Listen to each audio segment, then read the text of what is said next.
Hi, Assalamu alaikum. I am Dr. Nizamuddin Qasmi. I am a sexual disorders and infertility specialist working here at Saira Healthcare and Hijama Center, Barabanki Uttar Pradesh. आज की इस video में हम बात करेंगे एक mail condition के बारे में, जिसमें होता क्या है कि उनका जो सीमेन है वो या तो बहुत ही कम खारिज होता है या फिर वो निकलता ही नहीं है, या तो कम क्वांटिटी होती है या फिर बिल्कुल निकलता ही नहीं है। जब भी इजैकुलेशन करते हैं सीमेन डिस्चार्ज ही नहीं होता है। तो इस कंडीशन को क्या कहते हैं? According to WHO world health organisation जो है उसके अकॉर्डिंग इस कंडीशन को क्या कहा जाता है? हाइपोस्पर्मिया के नाम से जाना जाता है। तो आज के इस वीडियो में हम बात करेंगे कि ये हाइपोस्पर्मिया क्या होता है, इसकी वजह से आपको क्या परेशानी होती हैं, इसके साइन एंड सिम्टम्स क्या हैं, इसकी वजह से आपको कॉम्प्लिकेशंस क्या होते हैं, अगर ये आपके अंदर ये डिजीज़ है तो इसकी वजह से आपको क्या क्या परेशानियां होती हैं बेसिकली, और इसका ट्रीटमेंट क्या है, इसके ट्रीटमेंट के ऑप्शंस क्या हैं, क्या कॉजेज़ क्या हैं, ये सारी चीज़ें आज के इस वीडियो में हम डिटेल में बात करेंगे आपसे। तो सबसे पहले हम बात करते हैं कि हाइपोस्पर्मिया क्या होता है। हाइपोस्पर्मिया अकॉर्डिंग टू WHO अगर कोई शख्स इजैकुलेट करता है और उसका जो सीमेन की क्वांटिटी है वो 1.5 ml से कम है, 1.5 ml से कम है, तो उसको हम लोग हाइपोस्पर्मिया की कैटेगरी में रखते हैं। इजैकुलेशन के बाद ये जो सीमेन जो निकलता है, ये फ्लूइड जो है हमारे कई सारी चीज़ों को कंटेंट करता है, कई सारी चीज़ें इसमें शामिल होती हैं, और ये कंप्लीट फ्लूइड जो है हमारा 1.5 ml से 6 ml तक होता है। जब भी कोई मेल इजैकुलेट करता है तो 1.5 ml से 6 ml तक उसका जो सीमेन है वो खारिज होता है। लेकिन हाइपोस्पर्मिया की कंडीशन में क्या होता है कि सीमेन 1.5 ml से कम होता है या फिर होता ही नहीं, सीमेन निकलता ही नहीं है। वो बहुत कोशिश करते हैं, जब भी वो सेक्सुअल इंटरकोर्स करते हैं या मास्टरबेट करते हैं, सीमेन खारिज नहीं होता है या फिर बहुत ही कम मात्रा में होता है। तो ये कंडीशन हो गई हाइपोस्पर्मिया की। आप लोग इसको हाइपोस्पर्मिया के नाम से जान सकते हैं, हाइपोस्पर्मिया इसको कहा जाता है। इसके पॉसिबल कॉजेज़ क्या है, इसके बारे में हम बात करते हैं। सबसे पहले कि इसकी आम तौर पे जो सबसे ज़्यादा प्रॉब्लम होती है हाइपोस्पर्मिया की वो होती है एक स्टेज जिसका नाम है रेट्रोग्रेड इजैकुलेशन।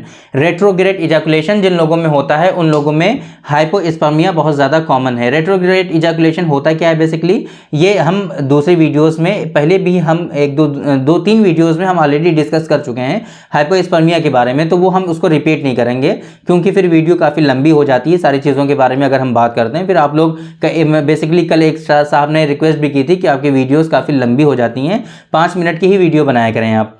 तो कोशिश करते हैं कि जो मेन टॉपिक है हमारा उसी को हम कवर करते हैं, जो उसके ज़िम्न में बातें आती हैं उसको हम अवॉइड करने की कोशिश करते हैं। तो हाइपोस्पर्मिया का एक cause retrograde ejaculation. Retrograde ejaculation क्या होता है दूसरी वीडियोस में आप देख सकते हैं कि वो क्या होता है। तो जिन लोगों में रेट्रोग्रेड इजैकुलेशन होता है उन लोगों में इस तरह के इश्यूज होते हैं। इसी तरीके से एक कंडीशन होती है कि सेमाइनल वेसिकल्स जो हैं, सेमाइनल वेसल्स या फिर वेसिकल्स या फिर जो है वास डिफरेंस, ये दोनों जेनेटिकली उनके अंदर डेवलप ही नहीं होती हैं। मतलब वो पैदा होते हैं, पूरा बदन उनका जिस्म जो बन जाता है, लेकिन ये जो वेसल्स हैं, सेमाइनल वेसल्स जो हैं या फिर उनका जो वास डिफरेंस है ये प्रोड्यूस ही नहीं हुई, ये बनी ही नहीं। तो उस सूरत में भी उन लोगों में क्या होता है कि हाइपोस्पर्मिया डेवलप हो जाता है। इसी तरीके से इजैकुलेटरी डक्ट का ऑब्स्ट्रक्शन अगर किसी शख्स में है, इजैकुलेटरी डक्ट का ऑब्स्ट्रक्शन EDO अगर ये प्रॉब्लम पाई जा रही है तब भी उनमें ऐसा होता है, या फिर वहाँ पे जो वेसल्स हैं उनमें कोई ट्यूमर हो गया, कोई इंजरी हो गई, कोई इन्फ्लेमेशन हो गया, कोई इन्फेक्शन हो गया, तो इस वजह से ये दिक्कतें आती हैं।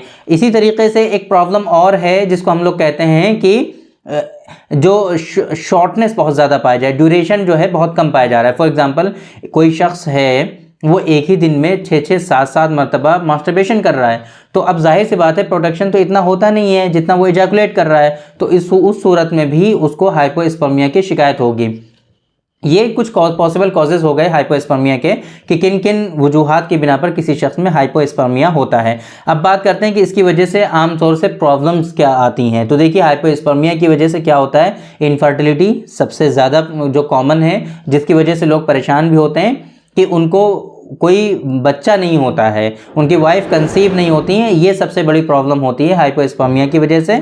इसके साथ साथ और क्या होता है कि उनका जो कॉन्फिडेंस है वो बहुत ज़्यादा लो होने लगता है। क्यों? क्योंकि उनको सेक्सुअल जो एक्साइटमेंट है जो इजैकुलेशन के टाइम मिलना चाहिए, सेक्सुअल जो प्लेजर है वो नहीं मिल पाता, जिसकी वजह से उनके अंदर धीरे धीरे कॉन्फिडेंस की कमी आने लगती है और अपने आप को बहुत ज़्यादा मरीज़, बहुत ज़्यादा डिजीज़ में मुब्तला जो है शुमार करने लगते हैं, जिसकी वजह से आगे चल करके उनको और भी ज़्यादा प्रॉब्लम आती हैं। तो आम तौर पे इस तरह के इश्यूज़ उन लोगों में आते हैं। ऐसे लोगों में यूटीआई बहुत ज़्यादा कॉमन है, यूरिनरी ट्रैक्ट इन्फेक्शन बहुत ज़्यादा होता है। ये चीज़ें तो बहुत ज़्यादा इंपॉर्टेंट नहीं रखती हैं। असल चीज़ क्या है इसमें, रेट्रोग्रेड इजैकुलेशन या फिर हाइपोस्पर्मिया की वजह से जो इनफर्टिलिटी होती है वो ज़्यादा प्रॉब्लम का बाइस होती है, और इसीलिए लोग आमतौर पे ज़्यादा कंसर्न होते हैं हाइपोस्पर्मिया को लेकर के। अब अगर हम ट्रीटमेंट के ऑप्शंस की बात करें कि आप क्या कर सकते हैं, तो देखिए जो कॉजेज़ हमने बताए थे उसमें कुछ इंजरी भी हो सकती हैं आपके वास डिफरेंस में, सेमिनल वेसिकल्स में, या फिर कुछ सर्जरीज़ की कॉम्प्लिकेशंस की वजह से भी किसी शख्स में ये कंडीशन हो सकती है, यानी कि हाइपोस्पर्मिया हो सकता है। ये कॉजेज़ में हम बताना भूल गए थे, इसलिए हमने रिपीट कर दिया है। अच्छा, इसके ट्रीटमेंट जो हैं, हाइपोस्पर्मिया का जो ट्रीटमेंट है, अब जाहिर सी बात है इतने सारे हमने कॉजेज़ बताए हैं, सबका ट्रीटमेंट तो एक होगा ही नहीं। फॉर एग्जांपल अगर कोई शख्स बहुत ज़्यादा मास्टरबेशन कर रहा है, शॉर्ट ड्यूरेशन में कई बार वो मास्टरबेशन कर रहा है, तो उसको क्या कहेंगे कि मास्टरबेशन को थोड़ा सा अवॉइड करे, थोड़ा सा टाइम दे, तो धीरे धीरे ये खुद ब खुद क्या हो जाएगा, रिजॉल्व हो जाएगा, हाइपोस्पर्मिया उसका ठीक हो जाएगा। इसमें कोई ट्रीटमेंट की ज़रूरत ही नहीं है। कुछ और जैसे ऑब्स्ट्रक्शन हो गए या फिर वास डिफरेंस वगैरह बनी नहीं है, तो वो सर्जिकल कंडीशन है, वहाँ पे सर्जरी इसकी जो है रिकमेंडेड है, सर्जरी के बाद ही ये चीज़ें नॉर्मल हो सकती हैं। बाकी जैसा जैसा कॉज होगा, जैसा जैसा सबब होगा इस डिजीज़ का, उस सबब के अकॉर्डिंग इसका ट्रीटमेंट होगा। तो बेहतर ये है आपके लिए, मुनासिब ये है कि अगर इस तरह की आपको परेशानी है, अगर इस तरह के इश्यूज़ हो रहे हैं, आपको हाइपोस्पर्मिया की शिकायत है, इजैकुलेशन होता है लेकिन सीमेन आपका डिस्चार्ज नहीं होता, या बहुत ही कम मात्रा में, बहुत ही कम मिकदार में आपका जो सीमेन है वो डिस्चार्ज हो रहा है, तो इसके लिए आप क्या करेंगे, आप अपने नियरेस्ट स्पेशलाइज्ड डॉक्टर्स जो इसके लिए हैं आप उनसे कंसल्ट करेंगे, है ना, उन्हीं से आप डिस्कस करेंगे, वो आपसे हिस्ट्री लेंगे, आपको एग्जामिन करेंगे, और इसी तरीके से इसके लिए जो पॉसिबल आपकी हिस्ट्री के अकॉर्डिंग जो पॉसिबल इन्वेस्टिगेशन होंगी वो डन कराई जाएंगी, और उसके बाद ही एक डायग्नोसिस बनाई जाएगी कि डायग्नोसिस प्रॉपर आपकी क्या है, इसके पीछे के कारण क्या है, कॉजेज़ क्या है, असबाब क्या है इस डिजीज़ के, उसके बाद ही आपका ट्रीटमेंट जो है प्रॉपर वे में सजेस्ट किया जा सकता है कि हाँ ये ट्रीटमेंट आपके लिए होगा। तो मेरी रिकमेंडेशन आपके लिए ये रहेगी, इस डिज़ीज़ में अगर आपको हाइपोस्पर्मिया है, सीमेन की क्वालिटी बहुत ज़्यादा, सीमेन की क्वांटिटी जो है बहुत ज़्यादा कम आ रही है या फिर आ ही नहीं रही है, तो इस सूरत में आप खुद से कुछ मत करें, कोई ट्रीटमेंट मत लें, इसके लिए आप कंसल्ट करें। इसके लिए आपको गंभीर कॉजेज़ भी हो सकते हैं जिस वजह से आपको ये परेशानी हो रही है, तो इस डिज़ीज़ को आप लाइटली ना लें, आप सीरियस हो जाएं इस डिज़ीज़ को लेकर के, ताकि इसका प्रॉपर रिजोल्यूशन आपको मिल पाए और इसका ट्रीटमेंट आप सक्सेसफुल अचीव कर पाएँ। तो थैंक यू वेरी मच, बहुत बहुत शुक्रिया आपका। आज की इस वीडियो में इतना ही, इंशाल्लाह कल फिर मुलाकात होगी आपसे एक दूसरी वीडियो में, हम डिस्कस करेंगे आपसे एक दूसरे टॉपिक पर। तब तक के लिए आप हमें इजाज़त दीजिए। अस्सलामु अलैकुम।